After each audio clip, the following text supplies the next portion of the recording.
Hey. Right, I'm not sure we're going to be able to follow that last interview, but we're going to try.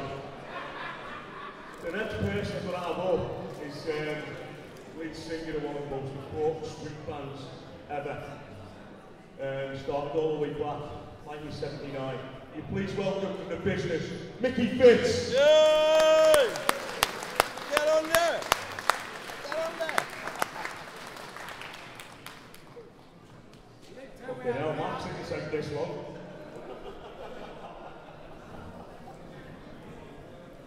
The steps around there, maybe getting too old with it.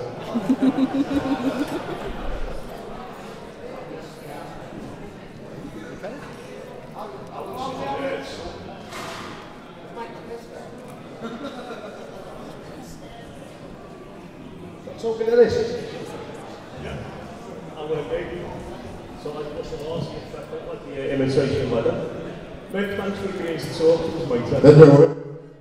And also something you do a lot. I know you also said you don't want to live in the 80s, so let's just gloss over that then. Obviously you started the band in 79.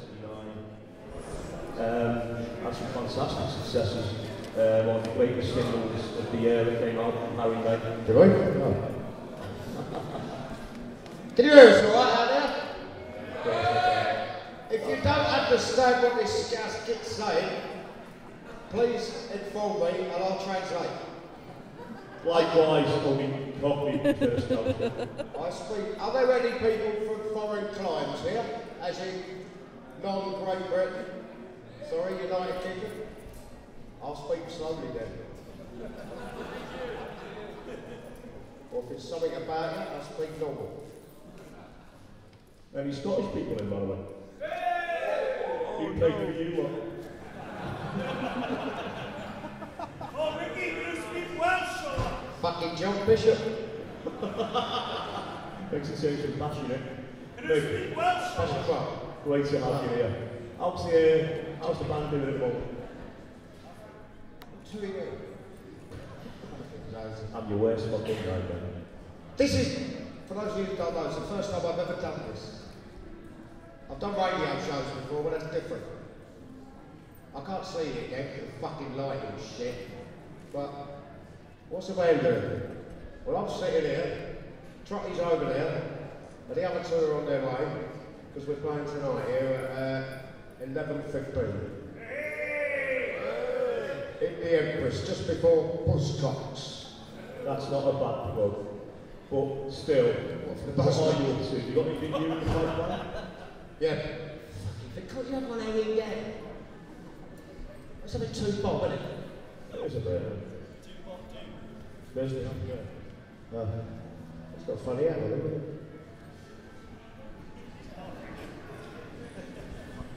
What? What did you say? I said no boring questions. They can read on what we're doing on fucking Facebook and YouTube. Okay, what you did Right! What you did say was if I asked you, you would tell us an embarrassing, funny story about band members. And as Trots is the only one here.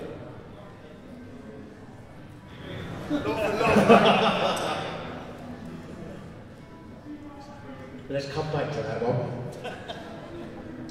I haven't built up to that one yet. Okay. There's too many things that can cross your mind in this life. When you're in the band, the worst thing that ever happened to what goes on tour stays on tour, which for all you members in bands know exactly what I'm talking about. Facebook, MySpace, fuck that totally.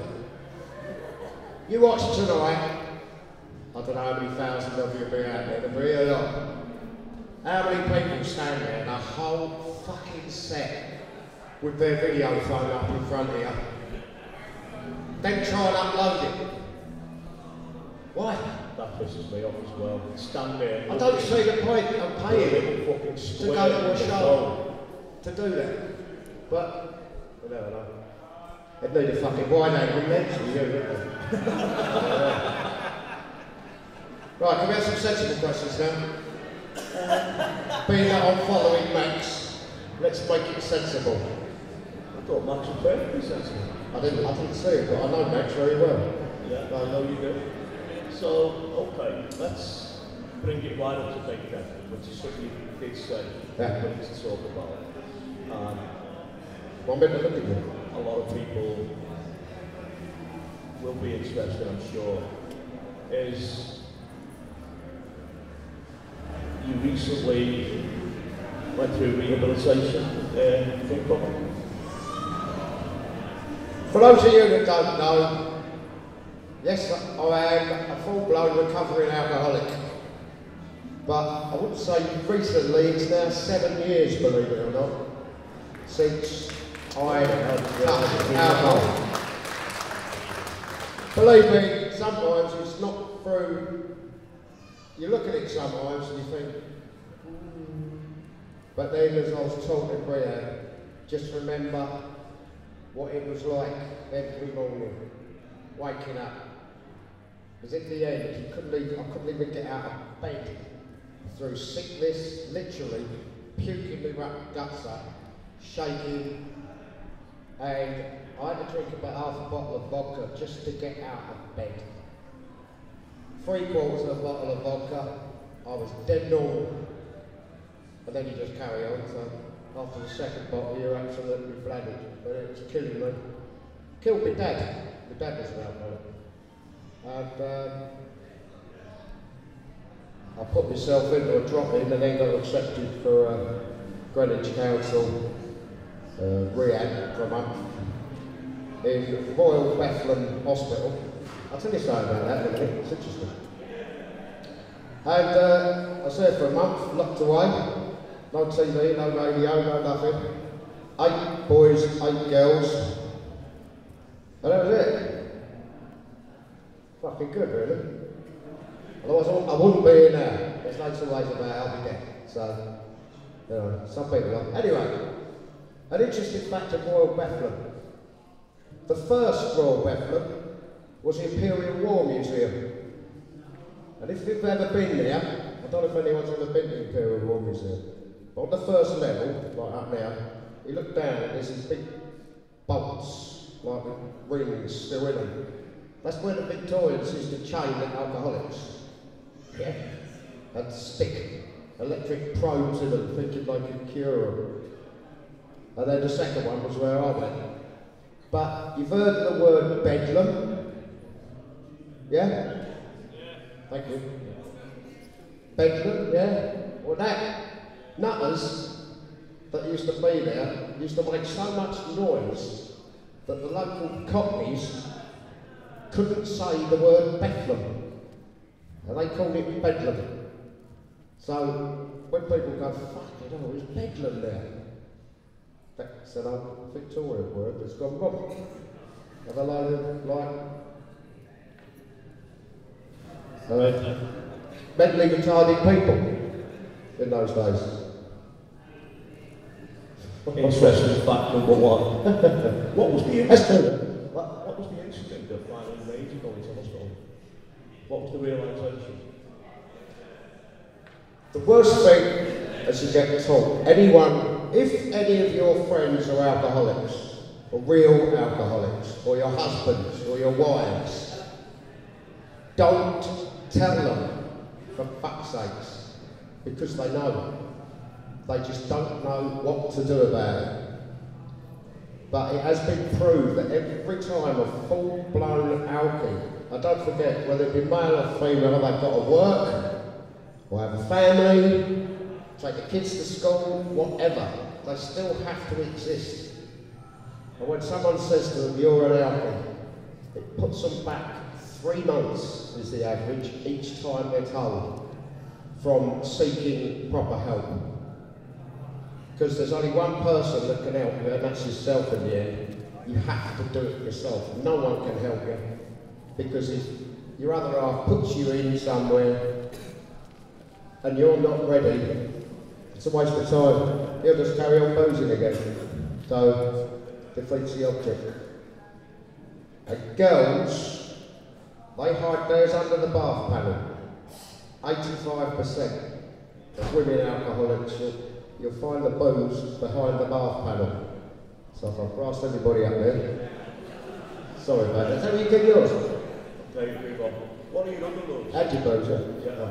One of your loves, I know, has been down the years, has been football. I also know you've been very critical of the way the game is now gone. Yeah. Do you feel it's been taken away from the working class? Yeah, totally. Yeah. As you all know, I'm a West Ham fan for these things. But, for example, the other day, or about 6 months ago, I found the old 1980 Wembley programme and my ticket stub.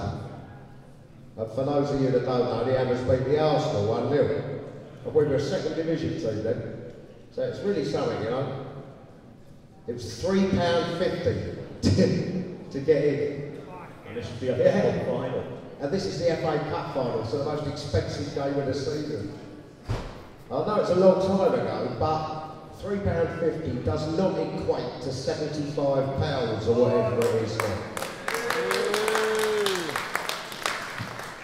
And the sponsorship, I mean, I won't go to West Ham now out of principle. Like my boy's West Ham, but he's 21 now, so he's adult price. You play, I mean, the prices have even gone up again this year. I think, like for category A games, say Chelsea, Man U, something like that, I think it's the cheapest thing is £55. £110 plus your petrol, plus your programme, plus your food, plus your drink. What working man can afford that? Well, normal working man. That's an holiday abroad for a family of four. It is. I was saying, only the other day, I was saying that Trotty over there, shame there's no bloke with a light in it. I was saying to Trotty over there, you talk about people that can afford the fucking Premier League. What about them people that go to festivals? Whether it be punk rock, or metal, or whatever, £140 for a weekend. If I wasn't in the band, would I go? Serious discrimination coming in. No, it has. It's only once a year. It's not bloody 22 festivals a year, or whatever it is with football, is it? So, you agree about the Premier League, don't you? Yes, stuff bullshit. Yeah, fuck them. You wouldn't know that, Charlie, would you? No, Premier League, he's a Millwall fan.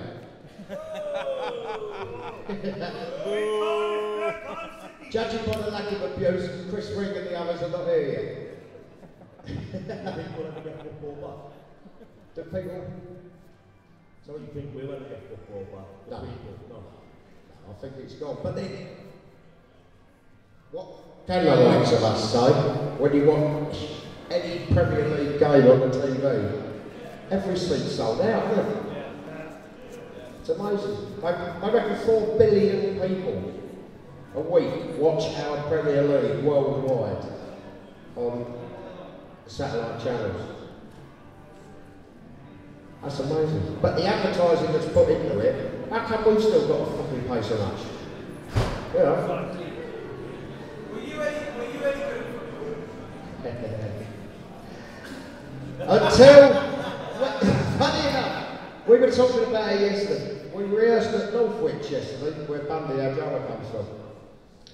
And in this like hut thing, scout hut thing, we was rehearsing it, there was a game going on. And they were blokes of about 20 odd, I suppose. And I said, no, he tackled this geezer, and he got over the other side so quickly to tackle another one. I said to him, I went, play with the fucking days, isn't it? Yeah, I went on a run as well. What happened was, at 14, I'd say I was very good at football. But then at 15, I started smoking. And I still do. But when you smoke, I mean, I don't cough or anything like that, but fuck me, running for a bus or something like that. It kills you, doesn't it? Taking your bags upstairs in the B&B's hard enough, isn't it? Hey.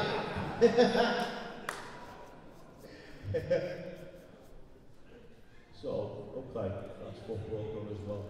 I want to hear this funny story. Come on, embarrass somebody. No, there's too many flashes from your head. You didn't warn me earlier. You told me.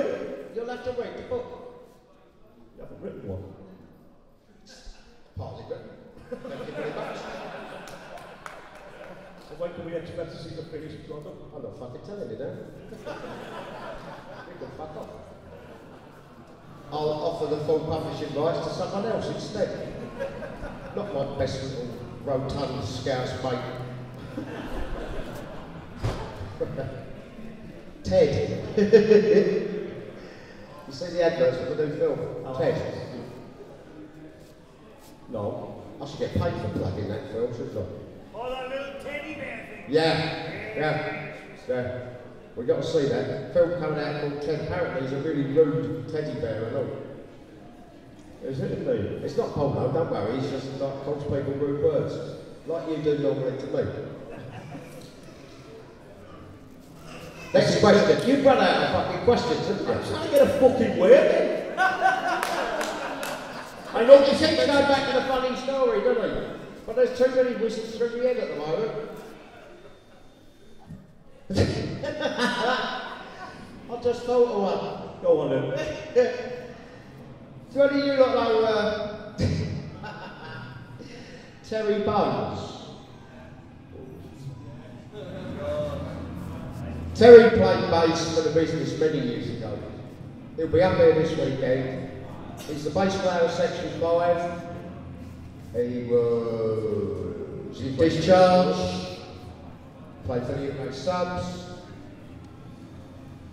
Oh no, I can't tell that one, sorry. No, he had his missus with him, but they might be here. So, I can't tell that one. He's been married 8 times. 8 times, honestly. 6 of them were to keep his green card up in America. Useless. What about the Hatebreed tour? When you woke up in Paris? Oh yeah! Every drinking days, how many of you heard of a band called Hatebreed? They're mates of mine now. And they were on this big festival tour. And it was at the... It was either the Lyceum or the Astoria, somewhere big. I built up to that before I went home. I got some better bits with that.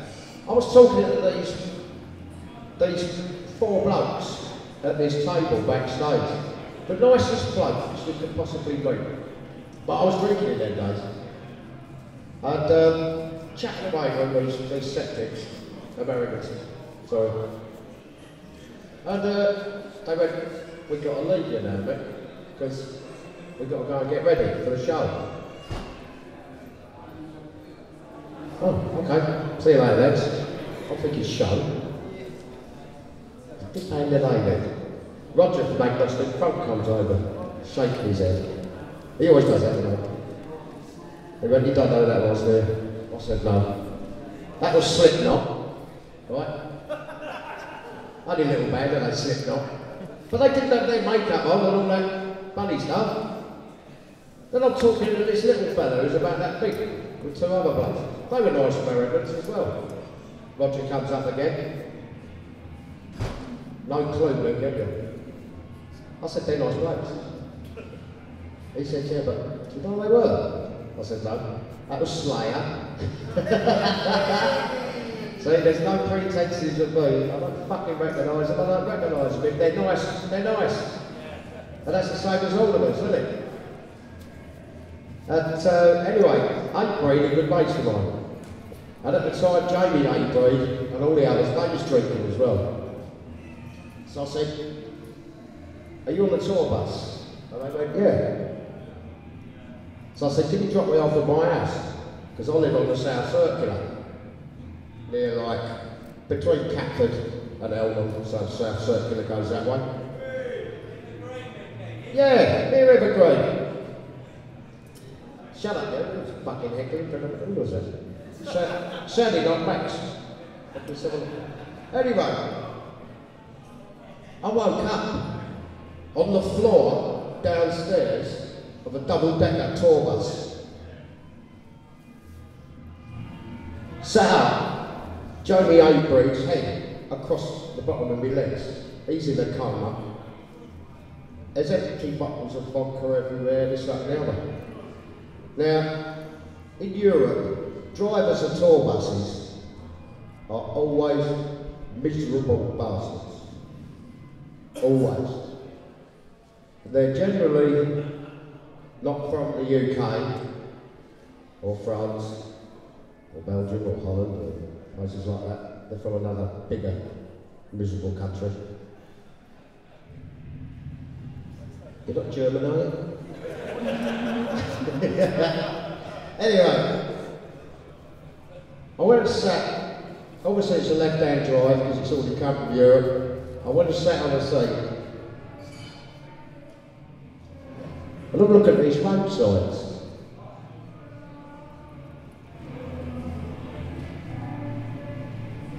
Excuse me? Yeah. That sign just said Paris. Yeah. We were 30 kilometres outside Paris. I had no passport, no money, no jacket, no spare socks, no nothing. But I got to know Slayer and Slipknot a bit better on the tour because we played in Paris that night and then somewhere else in Holland, I think, and then finished in Berlin. And I had to go to the British Embassy and get one of them special passes all done, and the police had to go round the house to prove that the passport was still there and I hadn't sold it, blah blah blah. I only went to see April and I come home to my missus 10 days later. It was good fun.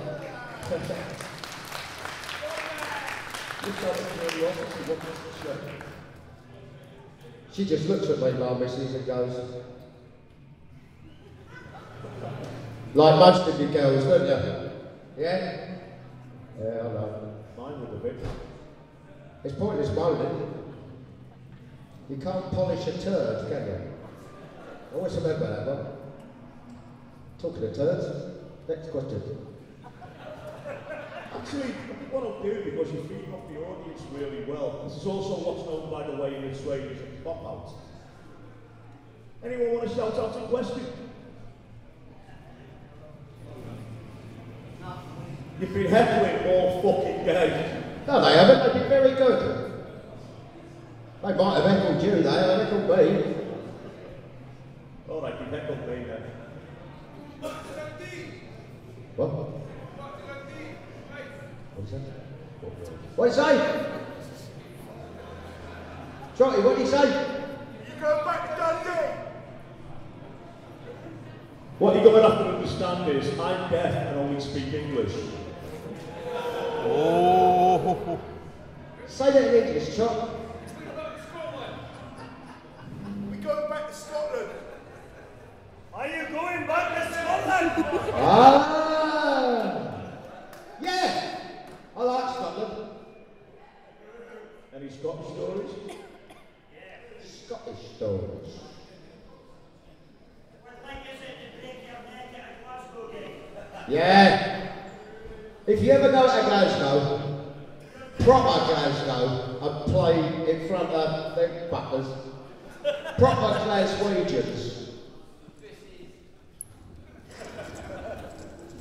Have any of you ever spoken to Watty?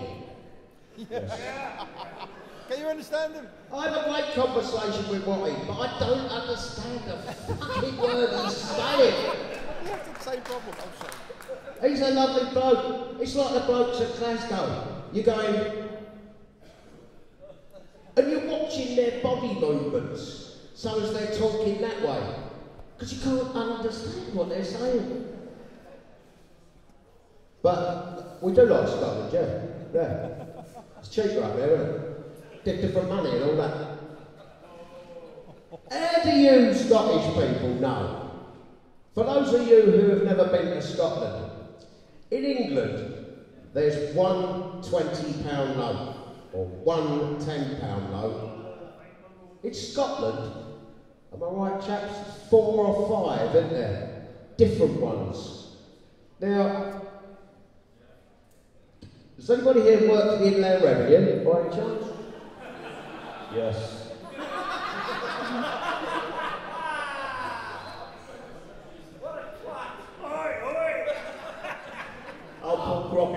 I'm a civil servant as well.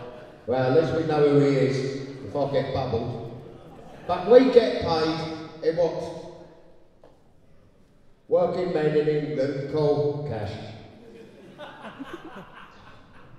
That's his pat of Johnny, yeah?